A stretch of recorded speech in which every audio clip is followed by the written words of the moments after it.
Back in the spring, I picked up this Fender American Original 60s Jazzmaster in ice metallic blue. This guitar came shipped with just roundwounds. I think they were 10s. I quickly put a set of 11s on there, and that was fine. But I thought, do you know what? Most people like flats on Jazzmasters. I think that's what they were intended for. And I just thought I'd do a comparison of the sounds from my earlier demo with the roundwound strings to these flats. These are just D'Addario Chromes, the 11 gauge. So first off, this is what the guitar sounded like with the roundwounds on.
Bit of rhythm.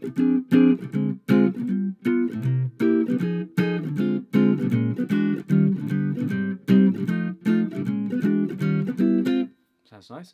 Let's go to the, that was all on the rhythm switch. Let's go to the main sort of standard pickup configuration. So, neck pickup.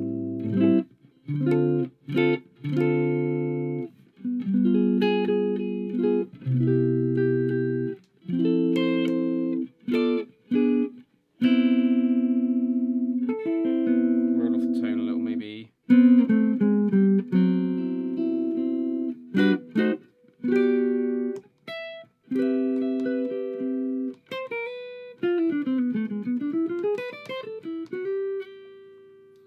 Middle pickup, obviously not going to use this too much. You do get a bit of a quack.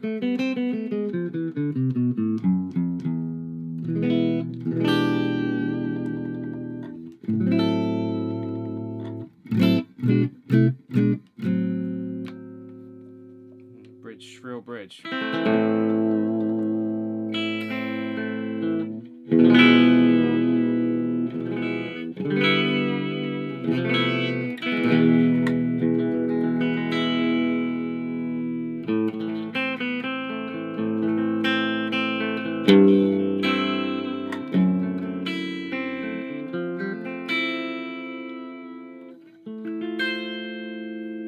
So bright.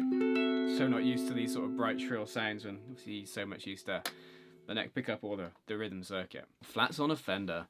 Is it a good idea? Well, I think a lot of people put flats on tellies.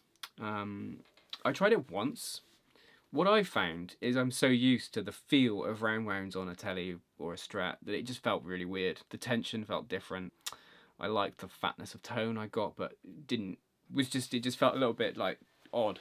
And I think I'm going to need to just let these bed in and just get used to them, because it doesn't feel like what a Fender guitar should feel like to me in terms of the feel of the string, the feel of the tension in them, and just when you're moving around, it just feels that bit different.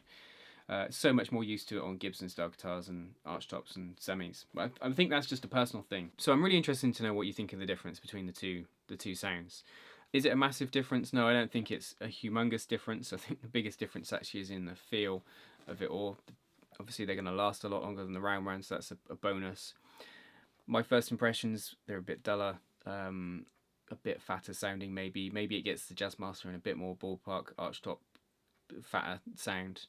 Obviously, it's not got that hollow body element to it, but I think it does help us, achieve a really good jazz sound. One thing I think with flats that you kind of miss is maybe some of like I don't know, you refer to it as like the harmonic overtones of when you play a chord. A little bit of the richness that you might get on round strings, possibly. Let me know what you think in your experience of this. I'd be interested to know. The other thing I've done to this guitar, which I have no regrets over, when I got it set up with the flats, I've had the gloss finish sanded off the back of the neck, and the guy's done a really good job. You can't really tell, really. It's, there's not too obvious change between the headstock and the back of the neck, but it feels so much better for going up and down. If you're interested in this model, that's one thing I would say I didn't like about it when I got it. Two things I didn't like about it. Everything else I love is the gloss finish on the back of the neck was quite sticky, and then they've done this like lovely aged white plastics down this end, and they put this really bright white binding on the side of the fretboard. It's a shame it doesn't match up with this aged white effect, but let's face it, that's not a real big deal. It's just cosmetic aesthetics. If you missed my video on the demo I did of this, I'll put them on the screen now. Let me know your comments. I'll see how I go with these flats and whether I change back to Roundwounds, who knows. But one thing I will say, demystify, right, if you're going to get a Jazzmaster, you don't, and this particular model, you don't need to replace the bridge. The bridge is perfectly fine, providing you use the right gauge strings. And I've said these are 50 to 11. I had on before just the regular Diodario 11s. And not once in 3 months of owning this guitar has a string popped out of the bridge. So I think it's just down to the fact it was designed for heavier strings at the time that, that Leo designed this guitar. And obviously subsequently this guitar really got appropriated by people playing other genres, sort of indie and surf and things like that. Obviously surf to begin with, indie stuff later on.